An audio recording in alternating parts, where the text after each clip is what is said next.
Hello, everyone, and good afternoon. Thank you for joining me here as we provide an update after the most recent session's conclusion. This spring, our government passed 19 bills, fulfilled multiple platform commitments, and delivered on the strong mandate received from Albertans 2 years ago. We passed Budget 2025, delivering the promised income tax cut, saving families up to $1,500 per year, while at the same time ensuring Albertans have the supports they need through record high investment in healthcare, education, and social services. And we passed the Compassionate Intervention Act, a nation-leading piece of legislation and one more tool to address the addiction crisis, one that gives families and communities an opportunity to help loved ones find hope and healing when their addiction has made them a danger to themselves or to others. But the progress made this session did not happen in isolation. It builds on the work our government has done to deliver for Albertans since we were given our mandate 2 years ago.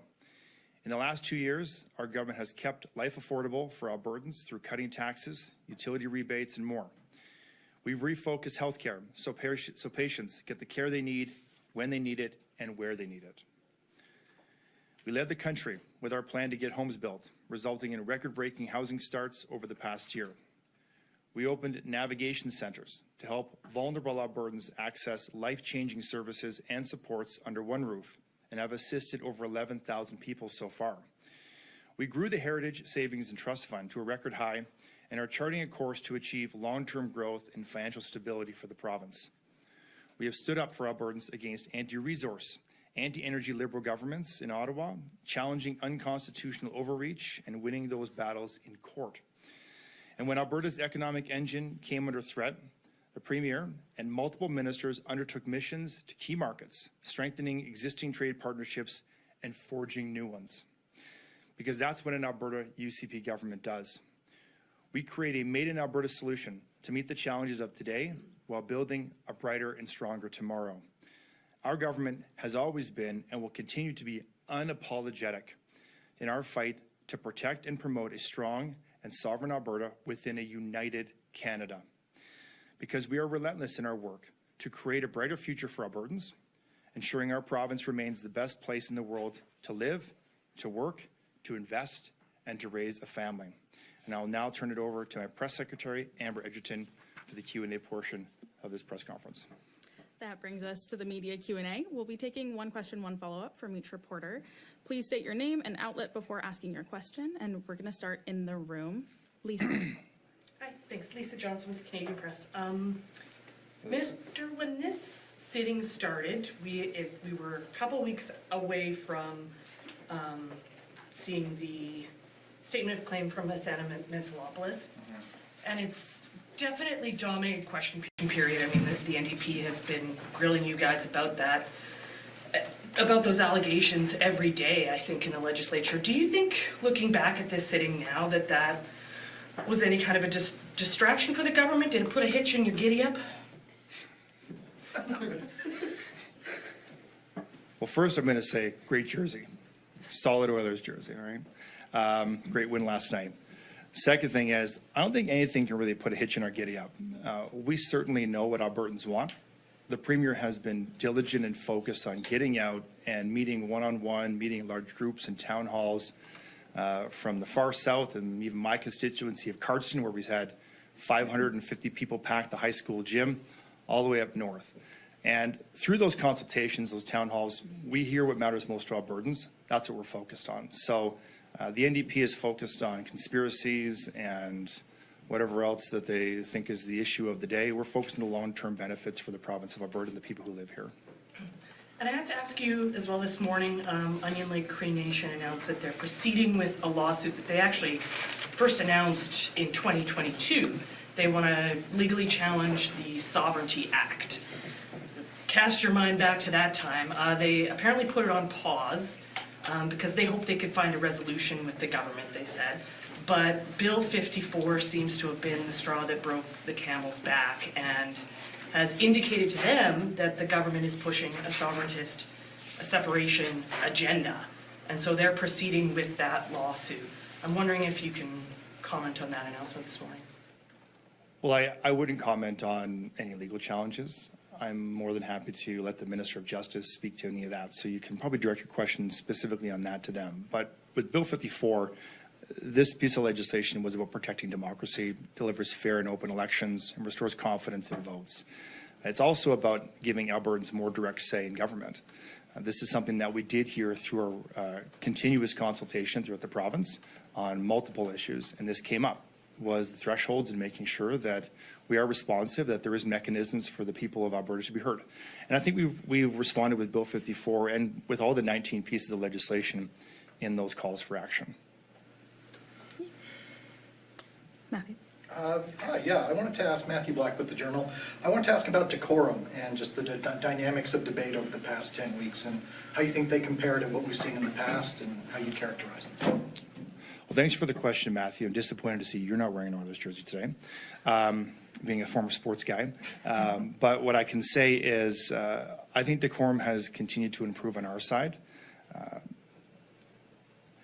I work often with the opposition House Leader, communicating with Christina about the importance of decorum. I think that it's disappointing to see some of the conduct of the members from the NDP caucus. This is an important place where we come to work every day to argue and to debate the things that matter most to Albertans. Sometimes those debates get heated. And I think that on a number of occasions, the NDP has devolved into personal attacks, and they are very good at dishing it out, but they're not very good at taking it. And then, as a result, they use procedures and standing orders to call into question the conduct of members on the government side without taking a serious, hard look at their own conduct. And I don't think that a number of the members in the current NDP caucus rise to the caliber of their predecessors. On that note, as Government House Leader, you call a lot of the points of orders that we hear in the Assembly, and I was hoping you could walk me through kind of what you're looking and listening for when you do that and how you arrive at the decision to call one or not. Personal attacks, I think those are wildly unacceptable. It is one thing to argue and disagree and be frustrated with policy. That's the nature of the business. But when we devolve into petty personal attacks and what seems like unprofessional behavior, language that creates disorder within the chamber, I'm going to rise in a point of order, particularly when it's a personal attack against a minister who is putting his or herself out every day on behalf of the province, consulting, looking at ways to make the province better. I also think it's quite disappointing the way that the members in the NDP caucus have attacked the Premier, both in the chamber and outside the chamber in press conferences. I think it's quite deplorable. Emmanuel. Emmanuel Prince-Touvet, Radio-Canada. Sorry, can you say your name again? Emmanuel Prince-Touvet, Radio-Canada. Yep. Bill 54 was adopted last night. When it was presented, there was a lot of talk about this broad election reform, tabulators, election finance, and also referendums. Did you expect that referendums and separation referendums was going to be such an important issue at the end of this sitting? It's a large bill. There's a lot of pieces of that legislation. It's not just about referendums. There is about making sure that elections are transparent and they're fair. And so I expect any time that you talk about elections and procedure that people will be upset because it is change and change is coming. But I think it's change that is responsive to the requests that we've had. The most important thing we can do as a government is to ensure confidence in election results. And that's what I think this piece of legislation does, is it delivers fair and open elections, but it also makes sure that when the results come in, the ballots are counted by hand with scrutineers in person, which I have done myself in previous elections. I've been a scrutineer, to making sure that when those results come in, that Albertans feel that whether late the results or not, they're confident that that is how people across the province voted. And that's what this bill does. And your government is now at the midway point, 2 years since you were elected, so 2 years before the next election, probably. So you've told us a lot about what you've done this session and in general, but what is this what is still to come? Where is the work? Where does the work need to happen for other policies that have not been implemented yet? Well, I won't go and let the cat out of the bag on future legislation. I know we'll have a press conference just like this one in October. But we're going to take the summer to go back to our constituents and the people that hired us to do this job and listen to them, hear what they have to say, and come back with more legislation. But, I mean, there are mandate letters for all the ministers. We're continuing to fulfill those, but I know that a lot of us, myself included, have done almost everything in their mandate letter. So it's time to take stock of the last 2 years, excuse me, look in the next 2 years and how we can finish off this mandate strong, and then we'll look towards another election where we'll continue to fight for Albertans and likely win. Jack. Jack Farrell with the Canadian Press. Also, I can't forget that this sitting opened with a cabinet minister resigning, and that kind of leads me to the question of over the course of 3 months here, the government has lost 2 cabinet ministers, 4, I guess, arguable caucus members if we include Speaker McIver now, who's still a caucus member but not in some sense. I guess, were you expecting the sitting to go that way, and how does it change kind of the inner workings of government when you've had so many changes in a short period of time? Well, a lot happens over the course of a session, right? And I'll use a sports analogy like any basketball game. You create a plan, and then that plan gets changed very quickly whenever the opposition does something, and by opposition I mean the other team. So it's hard to plan for anything like whether a speaker is going to be going down to Washington, D.C., and I'll take a moment just to congratulate Nathan Cooper again. I think our province will be very well served with him as our representative in D.C. But with him leaving, that creates a vacancy in the speaker's chair, and Rick McIver has filled out. So now Speaker McIver, so they have to fill the role as Municipal Affairs Minister, which I have taken on temporarily, and until the Premier says otherwise, I'll continue to fulfill that role. But yeah, we've lost 2 members of caucus who now sit as independents and who are charting their own course forward. But we have by-elections coming up in this year, and we'll see how those play out. But I think ultimately, we have to continue to adapt. But we can't let whatever happens in the chamber or outside of the chamber affect our focus. As Lisa had mentioned before, we can't find ourselves getting derailed from our mandate, which was given to us 2 years ago. And I guess a follow-up to that then is there's going to be some obvious change. Your municipal affairs minister on an interim basis. We're going to have a permanent replacement named. Of course, there's rumors of other cabinet changes, but how does changes in cabinet affect the ongoing mandate? As you say, does it change when you have new players at that table? I don't think so. Cabinet shuffles are pretty commonplace, particularly this time in a mandate. It gives us a chance to refocus, and I think the Premier has done a fantastic job managing caucus, managing our cabinet, leading by example of getting out in front of the people who hired us, the people we work for, listening to them and being responsive. So that will never change. That plan will never change. The faces in cabinet posts will change, as they always will, whether it's this government or the next, and we have to continue to adapt. But I don't think this is anything out of the normal. In fact, I think the future for our caucus is very bright. Catherine? Yeah, Catherine Krakowski, Alberta Today. I can't believe it hasn't been asked yet, but it's been a very long session. Are you planning on proroguing? It's a great question. You ask it all the time, and I love it because it's such a parliamentary nerd question that I love because I'm a nerd myself, and that's not meant to be a disparaging remark to you by any stretch. But what I can say is in the past, I've been very definitive saying that there will be no prorogation for the upcoming session. In this time, I think I can say that we have not made that decision yet. But it's possible. And something the official opposition House Leader brought up was the use of time allocation margins. Since 1937, it's been used 142 times, but 71 of those were under the UCP. 31 of them were done in the spring sitting.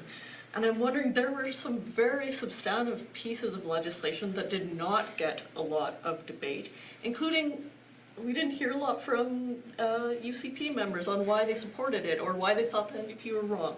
So I'm wondering why use it so frequently and so early on when so little time has passed in the debate? I'd probably disagree with you on that. I think that we used it where necessary, and we have a scheduled end date, and we have work to do. The life of an MLA and the life of a minister and the premier doesn't happen just in the chamber. A lot goes on outside, and so we set the legislative calendar that was tabled back in January of this year, and we try to stick to that as much as possible. In terms of the time allocation usage, it is a procedural option that we have at our disposal if we feel it's necessary. It's not used or taken lightly, but if you look at the number of speeches given over the course of the session, the NDP spoke over 350 times this session. And you want to break it down bill by bill. Bill 55, there were 40 speeches. Bill 49, there were 38 speeches. Bill 50, there were 35, and the list goes on and on. I think there were ample opportunities to speak. I would also go on and say that, and I've said this in the past, this is not just about quantity of debate, it's about quality of debate. And I would say that there are several instances where the NDP chose to speak about things that were completely unrelated and sometimes wildly inappropriate, devolving into, I thought, sexually ambiguous references. And that's just not appropriate for the chamber. And so I think that when necessary, we'll use time allocation, but it's not something that we take lightly. Janet. Hi, Janet Fresh from CBC. Hey, Jen. The opposition also mentioned that there were a lot of bills on your agenda this sitting that you did not campaign on the election or pre-signal. And I'm wondering what sort of response or pushback you expect to get, or your caucus expects to get, when you do the barbecue circuit this summer on some of the things that maybe have been a surprise. Well, that's a little rich coming from the NDP about not campaigning on things that we are putting legislation on. Carbon tax is a perfect example. The NDP said nothing about that going into 2015. And I resort back to that because they love to talk about not campaigning on things and then introducing them as legislation. I'd also say that our job as the government is to be responsive to industry and to the needs of the people. Things change. We have had a presidential election last year that has completely changed the way that we look at our relationship with the neighbors to the south, our largest trading partner, a relationship worth $130 billion that represents just about 90% of total trade with our province. We have to be responsive to that. So for the NDP to say, well, they didn't campaign on one bill or another, it's a bit ridiculous. And that just smacks of someone who has zero experience in government, particularly Naheed Nenshi, who loves to stand on the sidelines and throw mud at a government with no real experience in provincial politics. And if you want to look at his record as an elected official, look no further than any Calgarian who was under water restrictions for multiple weeks because while mayor, he failed to deal with the most critical issues that matter to his constituents, which is water, instead focusing on things like blue rings over overpasses. So, you know, our priorities are very clear. We are responsive to the needs of Albertans, things like the cost of living, safety in the streets, protecting our families. Naheed Nenshi is focused on whatever he's focused on, but it's certainly not the needs of Albertans, and that's very clear. The opposition also focused, like particularly Lisa's point in question period, on ethical questions about your government, allegations of inappropriate relationships with business partners, a former cabinet minister coming out and saying he thinks there were inappropriate meeting with the premier's husband involved.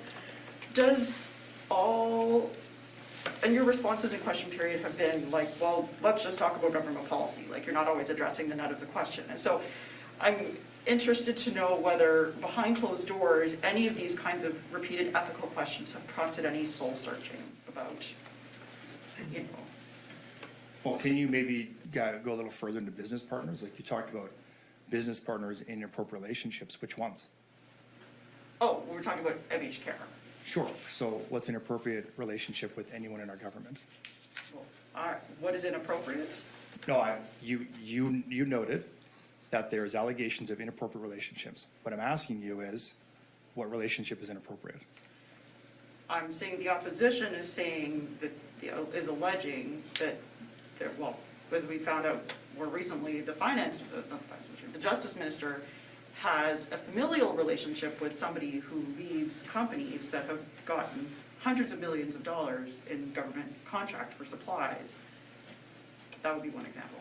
Okay, so how does that relate to the relationship with the Justice Minister? Because what I'm hearing is it's illegal or against the rules to have friends and family as an elected official.